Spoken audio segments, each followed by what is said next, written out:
What's up, internet? My name's Ori. Welcome back to the channel. If you're new here, hit that subscribe button. You like this video, hit that like button, hit that notification bell. You'll never miss a video. You'll never miss a stream. Today is Friday, September 9th. It's day 66 inside the Big Brother house, and we have a lot to go over. From the double eviction episode last night, to what happened on the live feeds, who's the new HoH, what was the competition.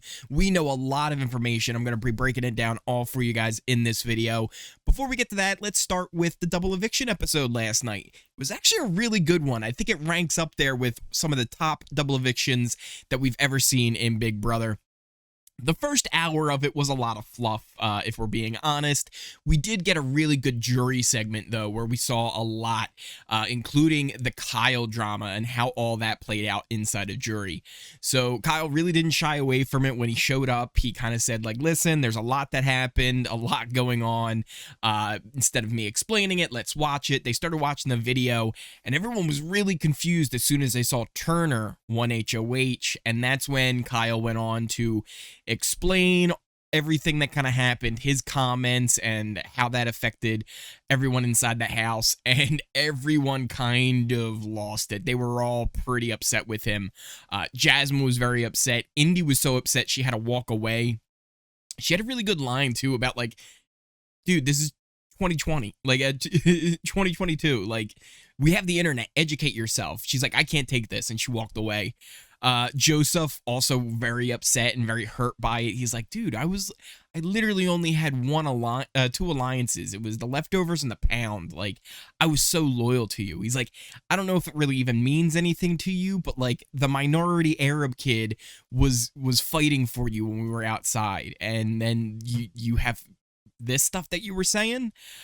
So they were very, very much upset by it, and it's probably going to get even a little bit more intense with who ended up going to the jury house later in the episode. They also were very anti-Michael. Brittany as well, but mainly Michael, because that seemed to be where Kyle was focusing the attention of, like, who was the one who spilt this information. And they seemed to be very upset at him for withholding it as long as he did, because they're like, how long did he know? When did he hear this? Like why did he not share it sooner? So that seemed to be kind of the theme of that jury segment. But it was really interesting to watch, and that was probably the best part of the first half of the episode. We eventually did get to the first eviction of the night. Terrance went. It was unanimous. No real surprises there. He did get up and say, I'm pulling a Daniel, and he walked right out the house just like Daniel did earlier this season. No hugs, and just kind of left. Then we get into the actual double eviction, the real fun stuff, and the house guests were a bit surprised when they first went in to tell them. You could hear them saying, like, oh, there's only a few minutes left, like, I guess we'll do like an HoH, and that's about it. And then they were like, hey, to the living room, and they were like, oh no. So we get right into it. The first HoH was a memory-based visual comp. So they had these lasers from this like DJ show, and then they would ask them, like, which color came up twice, or which color came up the least, and then they would have to put up what their answer were. Monte Turner really kind of had this from the start. They were tied going all the way to the last question, and then eventually Turner was the one who ended up getting it right, so he won HoH. We got them going quickly back inside, because double evictions are a whirlwind of an event, and he got Alyssa into the room first and told her, he's like, listen, I'm putting you and Brittany up. You're going to be fine. Like, I talked to everybody. They're all on board with it. If anybody else who has more wins than Brittany goes up there, like Monte or Taylor, like, they're going to go instead of Brittany, and it's got to be Brittany. You're the only one that can go if you're up there with her. Then after that, we head right into the veto, and actually the veto competition was the same kind of competition from BB Can 5's infamous double eviction. It was the one where you're kind of tied to a rope and you have to make your way around this intertwined, tangled mess, and you have to untangle yourself. I really like this competition. It's one of those ones where you can't really tell who's gonna win, until it happens, because you can't tell how long the actual rope is and how much length you need. People will run to try and go hit the button, but then they're not, they don't have enough distance, so they have to go back and untangle some more. Michael actually broke his rope the first time he ran. He was one of the first people to head on over to try and hit his button, but he was very short. And when he was running, his rope kind of pulled tight and the loop on his belt broke, which he then tried to later use as like an excuse. He's like, I didn't even have a shot. Don't put me up. But it was a really good competition, very, very chaotic and fast paced. It was a lot of fun to watch, and it's like, will he win? Will he not win? What's gonna happen? And then eventually, also on the point of him breaking his rope, to give him credit, he then did, like, he wasn't able to get it reattached, but instead of just being like, all right, well, this is what I'm gonna have to deal with, and then just undoing it on his own and just pulling it out without going through the rope and over the bars and under the bars, he seemed like he was still going along with the competition and trying to move with the rope that he was untangling. So he tried to do that at least. So give him some credit on that one at the very, very least. But he did not end up winning. It was Monte who comes up big and wins the veto. As soon as they get back inside, Alyssa's one of the first ones he meets with, and she's like, are you taking me down? And he did it a little dramatically. He just looks at her and goes, you're coming down, girl. Yeah.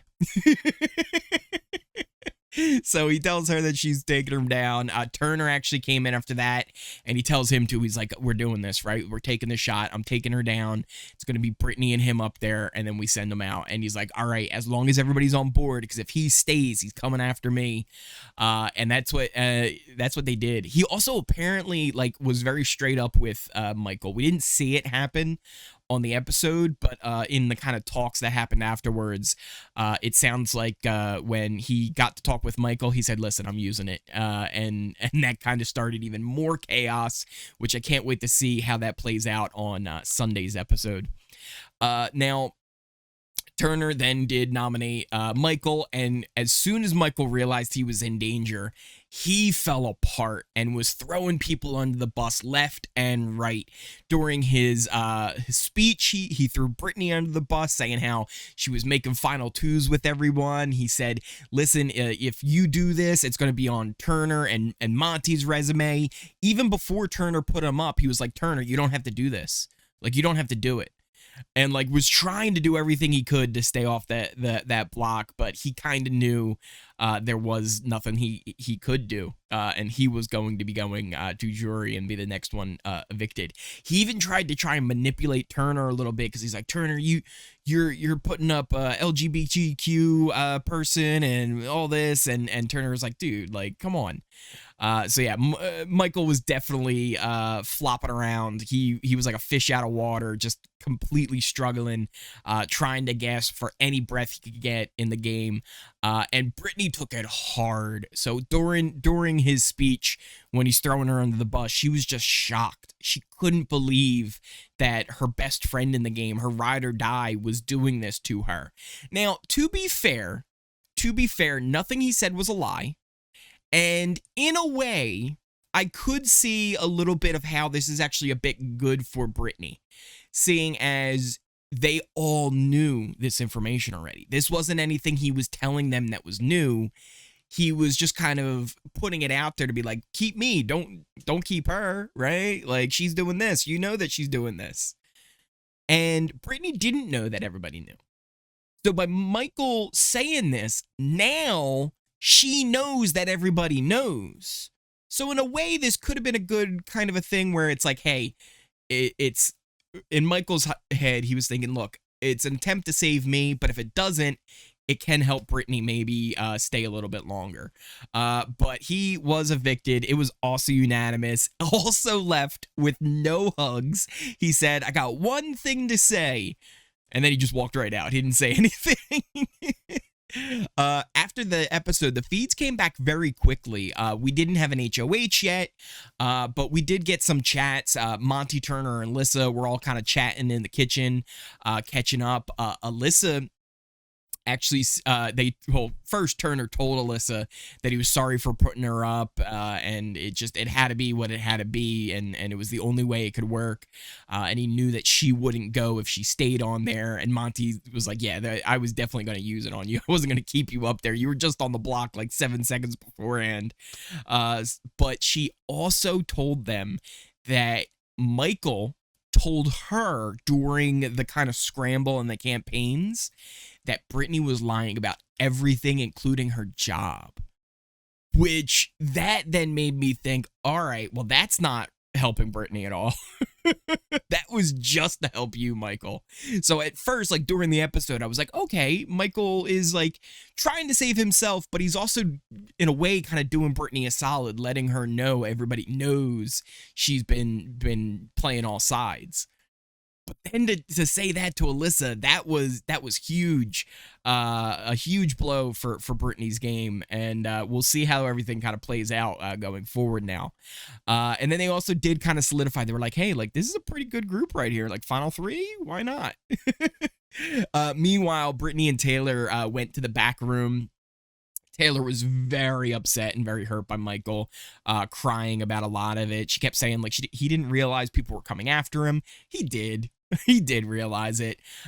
Taylor said like, hey, it was mean, but it was iconic. It was definitely iconic, which I don't think Taylor, like, I don't think is the best way to comfort Brittany at that moment. She probably didn't want to hear that it was iconic.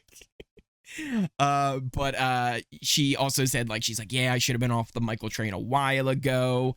And she didn't think that he would say something like that when they were put in that position. Alyssa eventually joined them, and they continue to kind of talk about the whole situation. That let Monte and Turner continue their chat about how perfect everything went for them with the competitions, and they talked about how Michael's rope broke, which I talked about earlier when we were talking about the competition.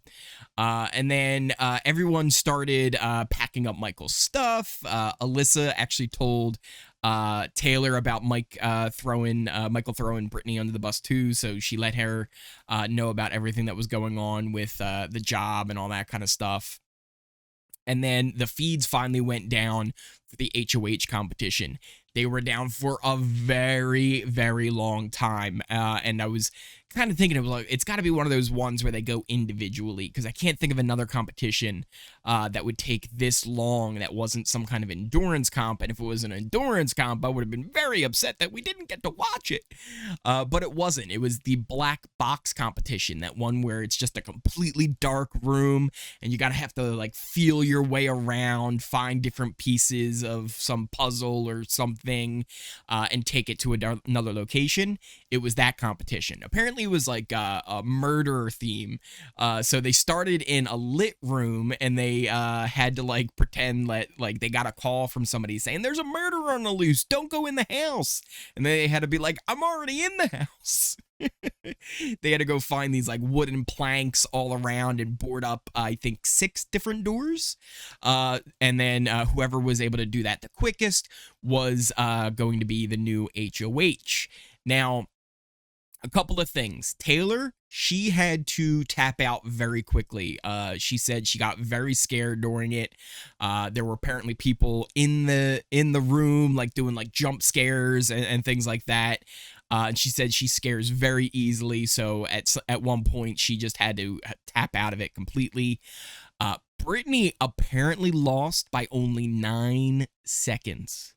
She was very close to winning HoH, but your new HoH for the week is Monte. Monte wins HoH, comes up big. At this point, him and Turner are looking like a dynamic duo who could really just run this game all the way to the end right now. So we'll see how this all goes.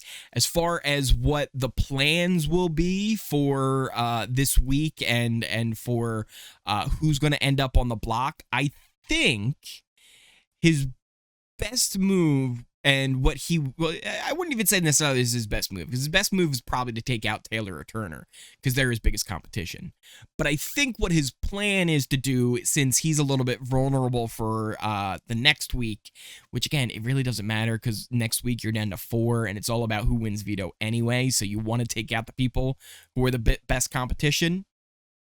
But I digress. What I think he's going to do is he's going to end up putting up Alyssa and Brittany, with Brittany being his target, and then a possible renom would be Taylor. I think he wants to stay tight with Turner. I think, because here's the thing about Monte. He's loyal. Monte is very loyal, and Turner also, like, when Turner eventually does commit to something, he'll change his mind along the way, don't get me wrong, but when he eventually commits to doing something, he's very loyal with it. We all, you know, as I say that, they did make a little guys alliance with Michael, and then they decided at the last minute that, yeah, they should take the shot at Michael, but they would have been dumb not to take that shot anyway. So yeah, anything could happen. But if I had to take a guess right now, I think Brittany and Alyssa will be the nominees. Taylor is the potential replacement nominee. So it's going to be interesting. It's going to be really interesting to see how this goes. I always say, too, Final 5 HoH is a tough one that if you can get away with it, right, don't win it. Because if you know you're going to be fairly safe, it's usually better to not be the Final 5 HoH, because then you can't compete in the Final 4 HoH. And that's a big one, because Final 4 HoH guarantees you a spot in the Final 3. It also gives you 2 shots to get to the Final 3 if you're not the Final 5 HoH, because the Final 5 HoH doesn't get to play in that Final 4 HoH competition. So if you lose that one still, you then get a chance to play in the veto. So you really want 2 shots at the Final 3. Monte won't get that. Turner will. Turner will. So if Turner doesn't get taken out this week, there's a high chance that Turner is going to be in the Final 3. It's really going to be hard if he doesn't go this week, because I think if you give Turner 2 shots at a competition, he's going to win one of them. Going to win one of them. They kind of joked later in the night how they were like a tag team. They were tag team in the competitions. So yeah, it's gonna be interesting to see how this all plays out. Yeah, what do you guys think? Let me know down in the comments below. What did you think of the double eviction? What do you think of the new HoH and what the potential plans could be this week? Who would you like to see go home, to jury next? And who would your Final 4, your ideal Final 4 be? Obviously, it has to include Monte, because he's in there now. But who would you like to see in the Final 4? Also, if you are new here, hit that subscribe button, hit that like button. If you made it all the way to the end of this video, smash that like button, hit that notification bell, and you'll never miss a video. You'll never miss a stream. Look at that. As I'm saying it, this guy right here, he just subscribed. Guess what? We have a secret alliance. Shh, don't tell anybody. I wish I could have planned that any better. What a great cue. Also, you can follow me over on Twitch. We will be doing a watch along for Sunday's episode, and that will be a lot of fun, because that's going to be kind of the second half of the HoH competition, where we'll get to see a lot of the things that played out. And you can also follow me on Twitter. We also have a Discord that you can join the conversation as well over there. Thank you guys all so much for watching and all the support that I've gotten, especially this entire season. It's been an incredible ride, and I really can't thank you all enough for all the support. So with that said, thank you once again for watching, and I will see you next time.